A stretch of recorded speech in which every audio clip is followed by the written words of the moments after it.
Comicpalooza 2014. Please welcome the legendary Mr. Stan Lee.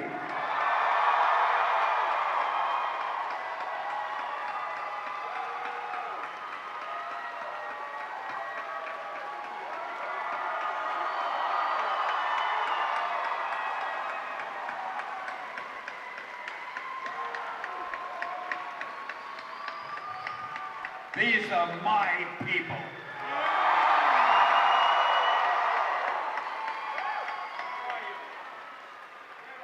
I'm right here. I'm not Leave me here alone. Look how hostile they look.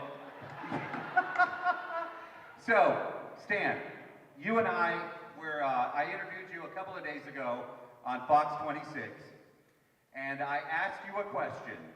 I said, oh, it's okay. I said, Mr. Lee, have you ever been to Houston, Texas? And you said, no. Yeah, you didn't say that. You didn't say that. I said yes. And you said you were... Just trying to tell if he's paying attention. You said that it had been a few years since you were here last time, and that you wanted to see what Houston, Texas was all about in 2014. What Houston, Texas, I didn't know what Houston, Texas was all about when I was there last time. I don't know what it's all about now, and I won't know what it's all about tomorrow, but I'll tell you one thing, it's a great city with the greatest people you could find anywhere. That's why I came back. Obviously, every city in the world wants me. Yes, we do, and we have you tonight, Mr. Lee. You know, I also asked you when we spoke a couple of days ago, I said, when you created these characters, did you have any idea that they would be around as long as they've been? I'll show you why I'm a good interviewee, because I give these great answers. No. Folks, that's exactly what he told me a couple of days ago.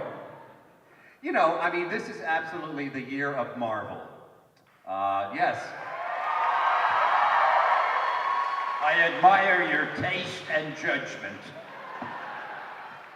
When you created these characters, did you have any idea they would be as big as they are now? Of course not. When I was working on these characters, I hoped only one thing. I hoped that the books would sell so I could keep my job and pay the rent. And in a million years, I never would have thought that I'd be addressing a great group of people in a city like Houston, and you'd be asking me questions about things. In those days, nobody cared. Nobody asked me any questions. The only thing they would ask me is something like, who took my drawing board? I had left it there and it's gone. Lee, was that you? That's funny. All right, well, we've got some fans here, and they want to talk to you. They have some questions for you. Well, don't make them tough questions, because it's been a long trip, and, you know, a man gets tired, and make them nice, easy, relaxing questions that I can answer simply. Not much to ask, is it? No, I think Houston will be... No, ask me whatever the hell you want to ask me. He's not kidding, by the way, when he says that. All right, let's start. Number one. Remember, don't embarrass us. Thank you very much, Derek Doble here, Mr. Stanley. I just wanted to ask you, what's your origin story? I mean, where did it all begin, and what do you think the future is going to hold for you?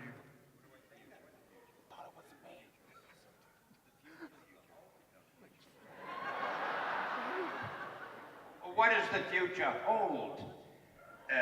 I don't know any more about that than you do.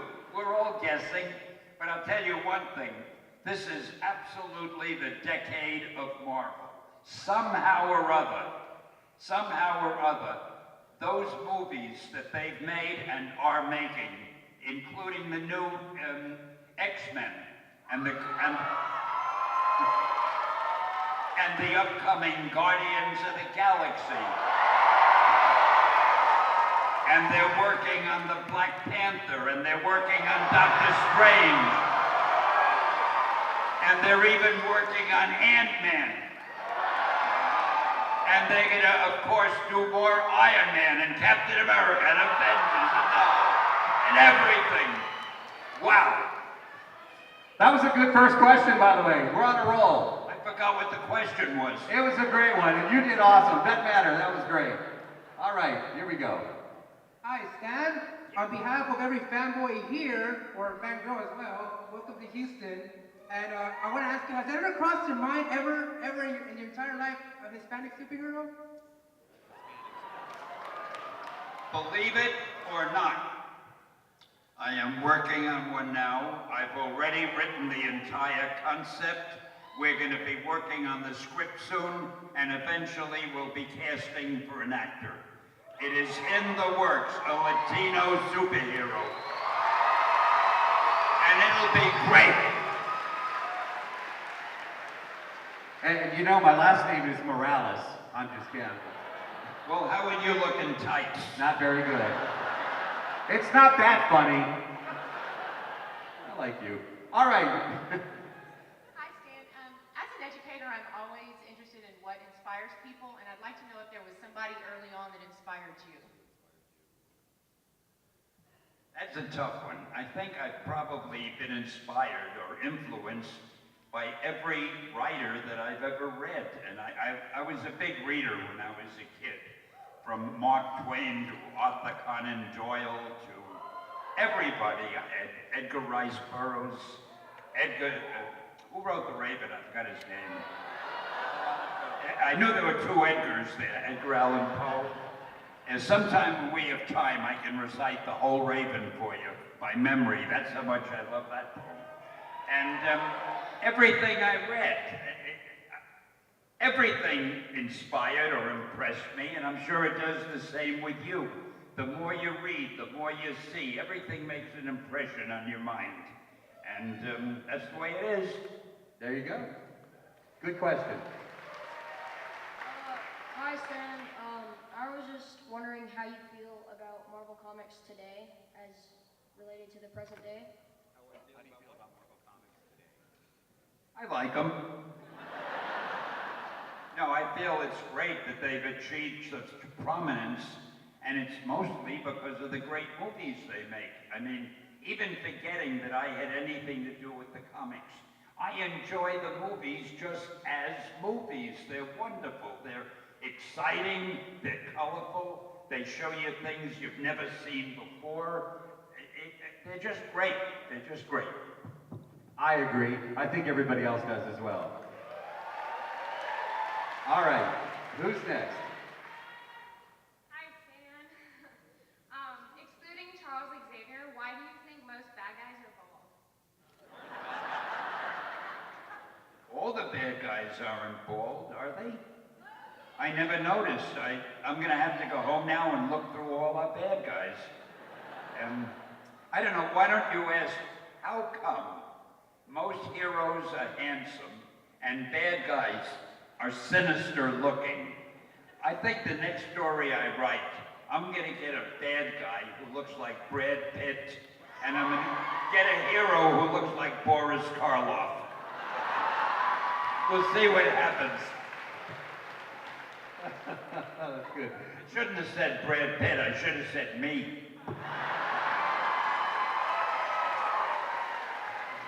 All right. You know, Stan, a lot of people go to see those movies just to specifically see your cameos, but I really don't see them as cameos. I think that you are officially the only character to have appeared in multiple universes. What's it like being in all those universes? The X-Men, Avengers, Fantastic Four? Well, you may call them cameos. I prefer to think of them as supporting roles. No, I love them. I mean, they're more fun. But I'll tell you a funny thing about them. I never know what the cameo will be. The director will say, Stan, we're shooting your cameo on Monday. Can you come to the set? So I come to the set on Monday, and he says, okay, before we start, you have to go to wardrobe. So I go to the wardrobe department, and let's say I'm wearing a white shirt, a pair of jeans, and a pair of white sneakers. The wardrobe person says, all right, Stan, take off your clothes and put these on. And what are the clothes they want me to put on? A white shirt, a pair of jeans, and white sneakers. So I say to them, I'm already wearing that. No, you have to wear ours. It's incredible. But anyway, the fun of it is I go on the set, I have no idea what I'm gonna do. The director tells me, and I screw it up as usual. Oh, I'll tell you, Guardians of the Galaxy. I did a cameo in that one. I can't tell you what it is or they'd kill me. But I have absolutely no idea what it has to do with the story of Guardians of the Galaxy. When you see it, you'll know what I mean. I think the director was drunk when he gave it to me. You'll see. We can't wait to see that. Good question. If that doesn't make them go to see Guardians of the Galaxy, nothing will. That was a good tease, by the way. Good tease. All right, who's next? I'm Will, and I was wondering with the recent thing of Iron Man suits being displayed at Disneyland, would there be a place for a more permanent Marvel exhibition at one of the Disney parks, maybe a Stark Expo at Epcot? When he explains these to me, I don't want you to think it's because I'm not paying attention. But even though I look like a model of perfection, my hearing isn't as good as it used to be, so thanks for your help. What did he say? He said, about your cameos. I'm kidding. Disneyland has the attraction right now, and do you think there'll be a more permanent of the Iron Man? Will there be a more permanent exhibition of Marvel? Oh, there'll be. Iron Man is so popular, especially with Robert Downey Jr. playing the role. He is wonderful, and he's also one of the nicest guys you'll ever meet. And I think there'll be a lot more of Iron Man in all the exhibits and all the parks and everything. He and Captain America have become really two of the most popular characters, alongside of Spider-Man and the Hulk, and they're all popular. Very nice. Very good. All right, who's next? Hello, Mr. Lee. My name is Rose. In all the years you've been contributing to comics, all the wonderful things that you've given us, is there anything that you would do differently?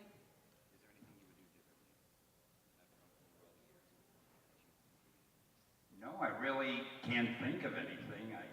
There were things I wanted to do in the beginning when I was doing the comics. Nobody had any respect for comics at all. I was embarrassed to tell people I wrote comics. And I used to wish I could leave the comic books and get a job in a real magazine and write stories and articles. But I was making a salary doing the comics, and it was a Depression era, and I thought I was lucky to have that job. But I don't know that I would have, I would have liked to have been an actor, and you can tell I have enormous talent if you've seen the cameos. But somehow nobody ever came up to me and said, hey, we've been looking for a guy just like you. So I stuck with the comics, and I'm not sorry, I guess. Very nice. All right, who's next? Hello. So how exactly did you get in, I mean, like, what did you do to get your first job in comics? It's funny. There was a company called Magazine Management, and I had a second cousin or someone who worked there. And one day he said to me, I was about 17, and I was looking for a job. I had been an usher in the theater in Times Square, and I left that job. And I had been a delivery boy somewhere, I left that job. And this guy said, hey, they're looking for a guy to help in their editorial department. And I was always pretty good at writing. I did well in composition in school, so I thought I would try it. I had no idea that it was a comic book department, because this company also published sports magazines, romance magazines, men's, all kinds of magazines. And then I find out they have a comic book department, and that's where they wanted an assistant. And the whole department was just run by two guys, Joe Simon and Jack Kirby. So they hired me, and my job was to fill the ink wells. In those days, they used ink, and to go down and get them a sandwich at lunch hour, to clean up the pages with an eraser, and to proofread if I found any mistakes, to let them know in the lettering. And little by little, I guess I did a good job proofreading. I told them, you know, that sentence doesn't read well. It ought to be written like this. They gave me a couple of stories to write, and I got more and more stories, and then, for some reason, Simon and Kirby were fired. Now, I was the only guy left in the department. So the publisher, and I was about 17 and a half. The publisher said, hey kid, usually he forgot my name. He said, do you think you could run things until I hire a grown-up?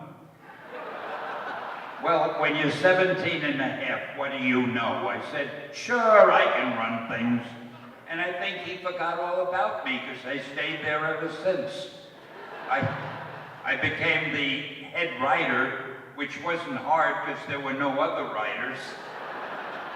Then I became the editor, the art director, and it became a lot of fun. I enjoyed doing it. And the publisher was so busy worrying about his other magazines that he probably wasn't paying any attention, so I just stayed there. Yeah, that deserves a round of applause.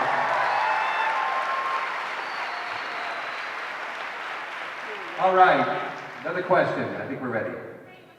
Lee, how you doing? This is Michelle. I just want to know, was there any character when you were drawing it that you said to yourself, this will make me stand the man?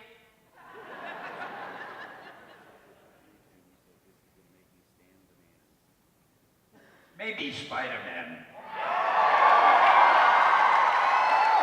Let me tell you what happened with Spider-Man. Because I got to tell you something. I'm sitting up here. I have to say something.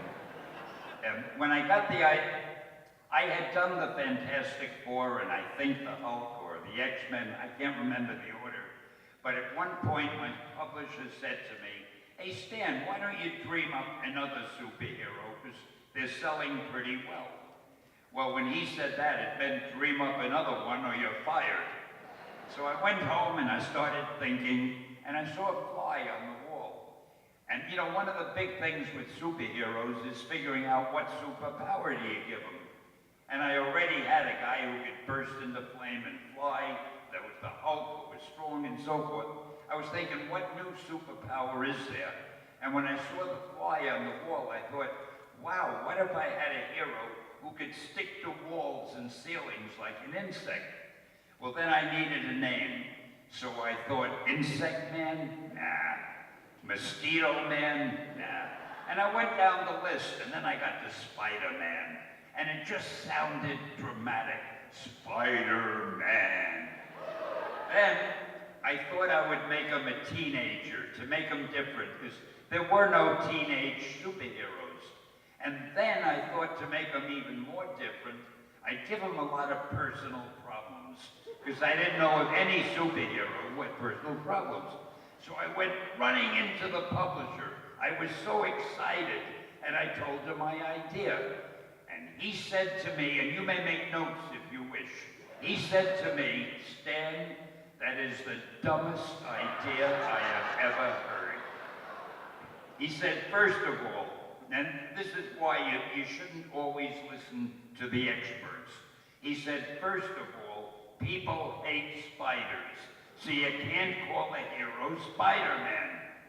He said, and you want him to be a teenager? Don't you understand teenagers can only be sidekicks? And you want him to have personal problems? Stan, he's supposed to be a superhero. They don't have personal problems.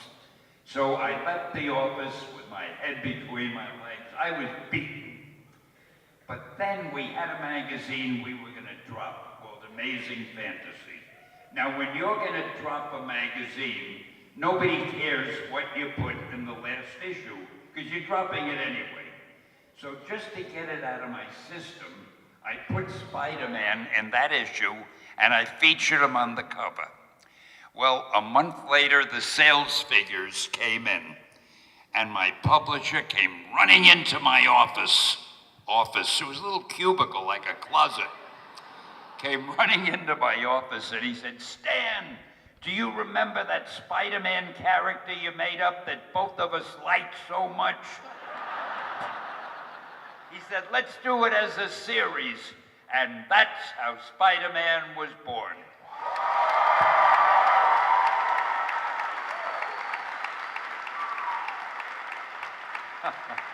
I've always wanted to tell that.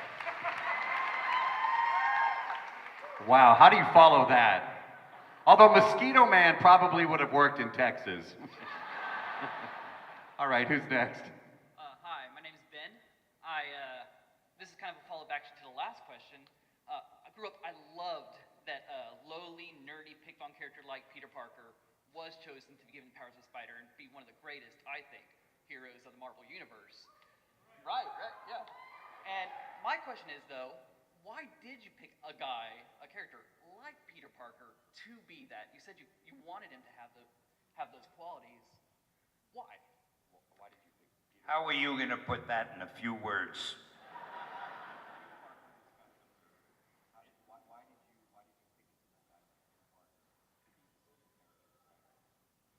Well, I wanted a character that everybody could relate to.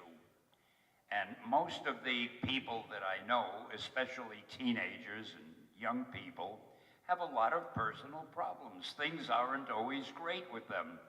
The girl that they like has no use for them. They're not the greatest athlete in the school. They may not be the smartest. I mean, it isn't easy being a teenager. It isn't easy being a young person. As a matter of fact, take it from me, it isn't easy being an old person either. Come to think of it, it's not easy being a person. What was the question? You answered it. Go ahead. Hi, Ellie. I'm Jared Benton, and I wanted to ask you, why did you decide to become a comic book writer? Why did you decide to become a comic book writer? Become a what? To become a comic book writer. Out of desperation, it was a job, and I needed a job. I never thought I'd end up being a comic book writer. I never woke up in the morning and said, gee, I'd like to be a comic book writer. I would have liked to have written a novel, you know, the great American novel. I never got around to that. But I found when I started writing comics, I found that I enjoyed it. And the thing I enjoyed most was working with these great artists that we had. Because I would write something that I thought was pretty good, and then they would draw it. And when I looked at those great drawings, I said, it's better than I thought. I didn't know I was such a good writer, because they made everything look better than the way I wrote it. Okay, who's next? Hi, Stan. I'm Sean, and you're my hero. Well, I would expect that. Do you have any tips for drawing, writing, or creating comic book superheroes? Do you have any tips for drawing, creating superheroes? That is the toughest question I could get asked. I don't know that there are any tips. Did you mean drawing them or writing them or what? I think he meant all three. Well, the only way to create something is just to dream it up, you know, come up with an idea that somebody hasn't used before. I'm still trying to do it. You know, I have a new character that we're doing. He's a Chinese-American hero. And you'll see him. I'm not doing this for Marvel. I have another company called POW Entertainment, P-O-W. And that, of course, stands for Purveyors of Wonder. And we do movies and television. And this new character is going to be called, I almost forgot, The Annihilator. So you'll be seeing him in about a year and a half. We have another one that's out now, but only in India. It'll come to America soon. We did it for the Indian people, called the Chakra, the Invincible. We have a new Latino. Did I mention that we have? Yeah, I mentioned that. We have that. And we have a couple more things we're working on. It's really the most fun you can have in this business is dreaming up new characters. It's also the hardest thing you can do, because no matter what you think of, somebody's already done it. And with names, forget it. Any great title you think of, if you Google that name, you see that somebody has done it before you. There was one character I wanted to do. I wanted to call him the Destroyer. And I Googled it, and I saw somebody had done the Destroyer. And I was so angry, and then I looked a little further, and I realized I had done it. I had done it for Marvel way before we did the superheroes we have now. So I was hurting myself. All right, go ahead. Hi, Stan. My name's Debbie. I have a question for you. I'm a huge Captain America fan. And over the years, the message that Captain America sends has changed. I grew up with him during the 70s and 80s, you know, when the movies came out, there's one line in the Avengers where it says that, I think Nick Fury says that we needed a little old-fashioned hero, that he's an old-fashioned hero. Do you think that Captain America's message has stayed the same over the years, or has it changed?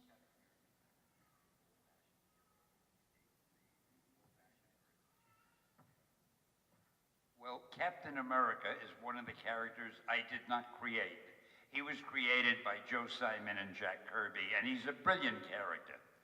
The only thing I changed, they had him with a triangular shield, and I wanted the shield to be round. But he was just written as a typical American hero who went out and fought the bad guys, and the stories were great, and the artwork was great. But when I became the editor years later and we were doing the Marvel books, I wanted to bring him back. But I wanted to give him some sort of a personality problem, or I wanted to make him distinctive in some way. So I thought if he was brought back from having been frozen in the ice years ago, and 20 or 30 years of history had gone by that he was unaware of. And when I started writing him, it was when there were hippies and people hated the military-industrial complex and all of that.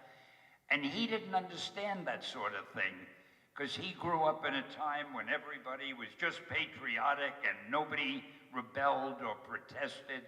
So I tried to make him seem like he was an anachronism. He felt he didn't belong in the age he was living in. Now, some of you may not have noticed that if you read the early stories, but that's the way I got into him again. And now in the movies, he's just wonderful. He has become one of our most popular characters, I'm happy to say. I agree. Go ahead.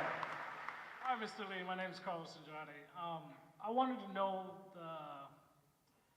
what inspired you to make Iron Man, like the backstory. It was really a challenge, because again, when I made Iron Man, it was the age of they had that concert in New York, Woodstock, the time of Woodstock.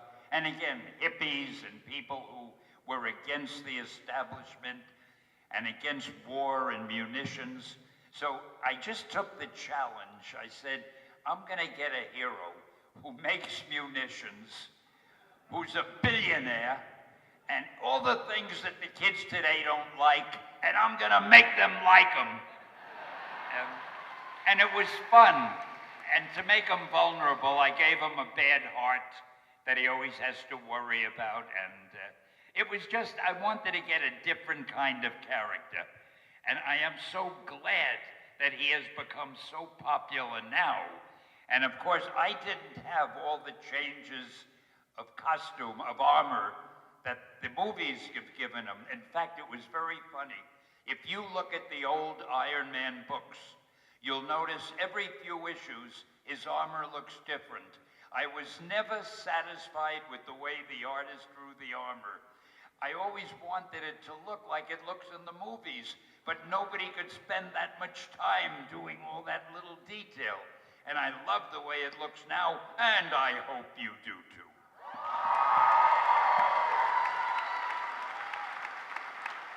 All right, I think we have a few more questions. Go ahead. A little nervous here, my bad.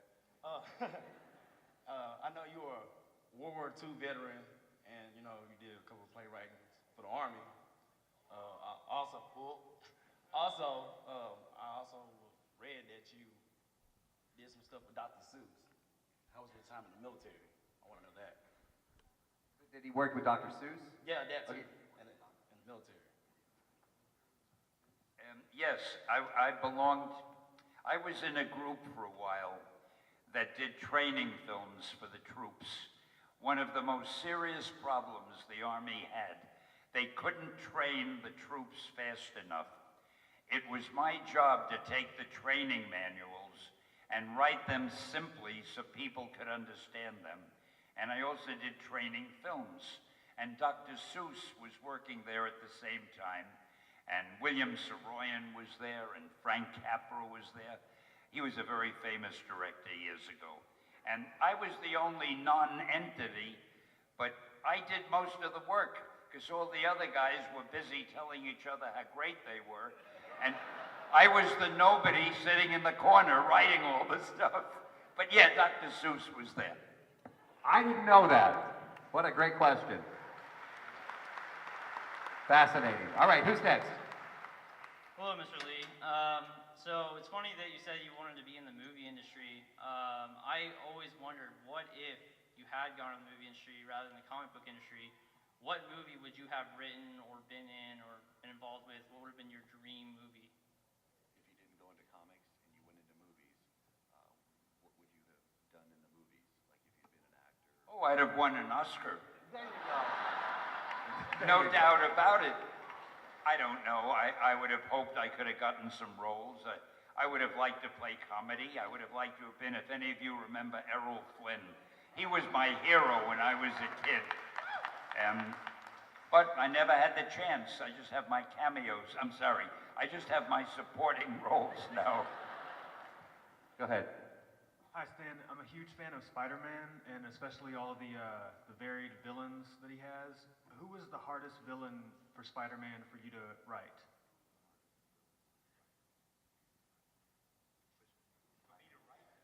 Oh, none of them were hard to write. They were easy.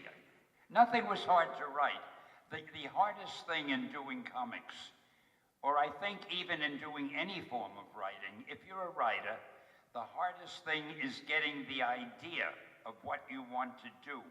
But once you have the idea, writing it is fun. It's easy.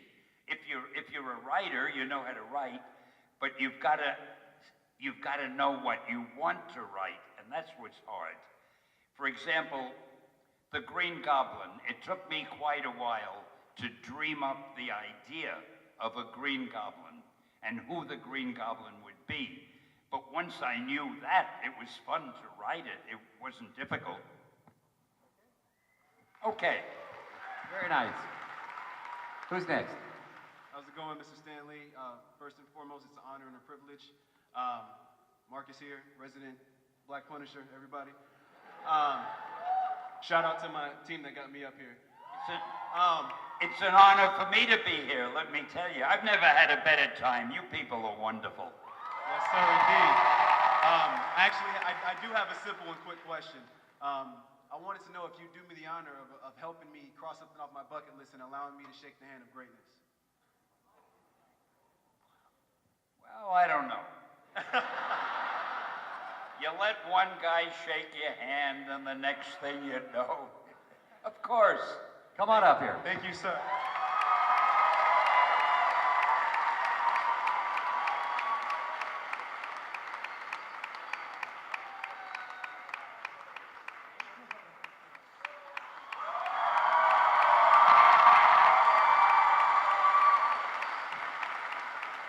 That's the hardest job I had today.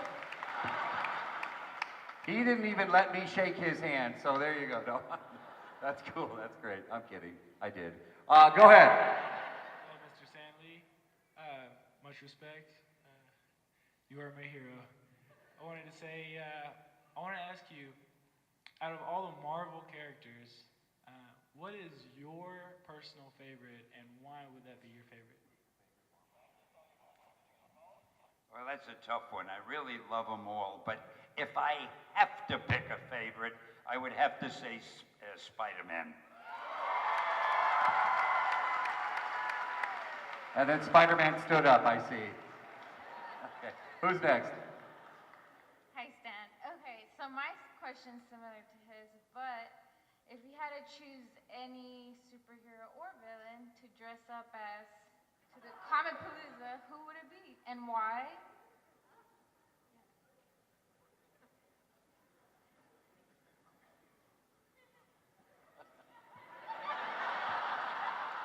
Well, maybe Iron Man, because if I wore that iron suit, nobody could hurt me. But I think I'd also like to dress like Doctor Strange. I love the way he looked.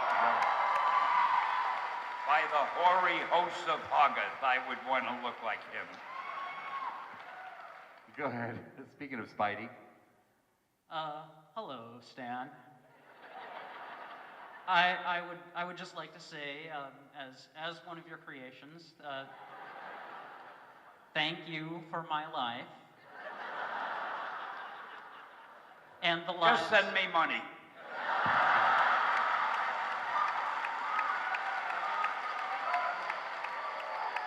All right. Who's next? Go ahead.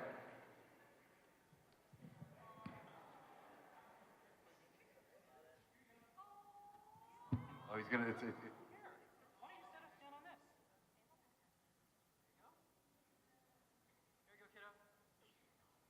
Who is your favorite girl character?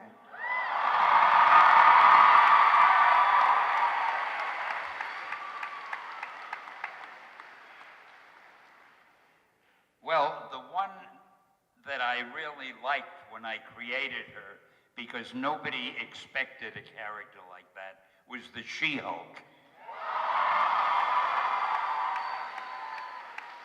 But I guess Mary Jane, of all of them, is probably my favorite. And for those of you who don't know, Mary Jane is in the Spider-Man strip. I'll tell you a funny thing. Oh, to me it's funny. You may not think it's funny, and I don't want to lie to you, so maybe I shouldn't say a funny thing. I'll tell you an odd thing. I was never much or at all into drugs, and I needed a name for Mary Jane. I called her Mary Jane, and then I thought a good nickname would be MJ. And I found out that was a nickname for marijuana. I swear I never knew that, but everybody thought I was so cool. All right. Go ahead. Hello, Stanley. I've been reading your comics since I was 5, and I never thought that I'd actually be able to say anything to you, so hi. The question that I've always wondered is, you have so many amazing characters, and you've been doing this for so long, and there's so many that just have not gone away. Is there any character that you are surprised is still around?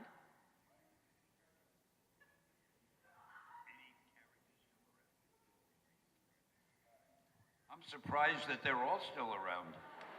I mean, nothing in comics has ever lasted this long except Superman and Batman. I'm surprised that they're still around. No, it's very surprising, but now I expect them to be around forever because the movies have made them so popular, not only in America, but all around the world, that they'll just be around, I think, forever. Yeah. I agree.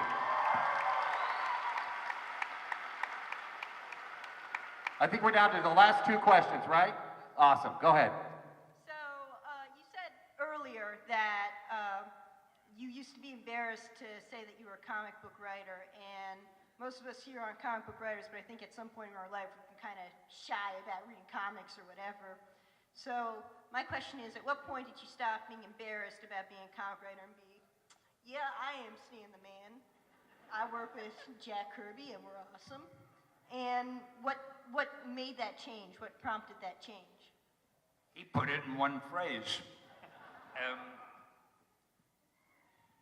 It was after the book started selling, and I started going to comic book conventions, and I realized how many fans there are.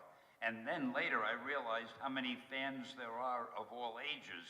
Now, in the beginning, when I started comics, I would be at a party, let's say, and somebody would come over and say, "What do you do?"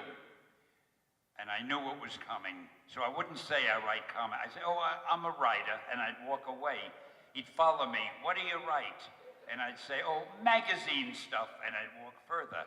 He'd follow me. "What magazines?" And I had to say comic books, and he'd walk away. But now, just the other day, I said, "Please tell Mr. Obama I'm busy." And if you believe that. Our final question. Here we go. Captain America. He has a Captain America shirt. Our final question. Hi, Stanley. Why didn't you put Spider-Man in the Marvel Avengers? Why did you put Spider-Man in the Marvel? Avengers. I couldn't hear that last word myself. Avengers. Oh, what? Well, I hate to do this to you because it's a dull answer, but Marvel doesn't have the rights to make movies of all their characters. I mean, they have the rights, but Spider-Man is made by Sony Pictures, and the Avengers is made by another movie company, and the two movie companies won't work together. They're competitors, and it's a shame. Marvel is trying to get the rights to put all their characters in one movie. For example, they can't put the Fantastic Four in a Spider-Man movie, even though I had a few stories with them together. But sooner or later, they'll get the rights back, I hope. And I'm sorry to end it on such a serious thing. I couldn't even make a joke out of it. All right, so we've got, I'll do the final question. How much do you love Houston, Texas now? Pretty good, not bad, all right. I love Houston. Excelsior! Ladies and gentlemen, Mr. Stan Lee. You people are great.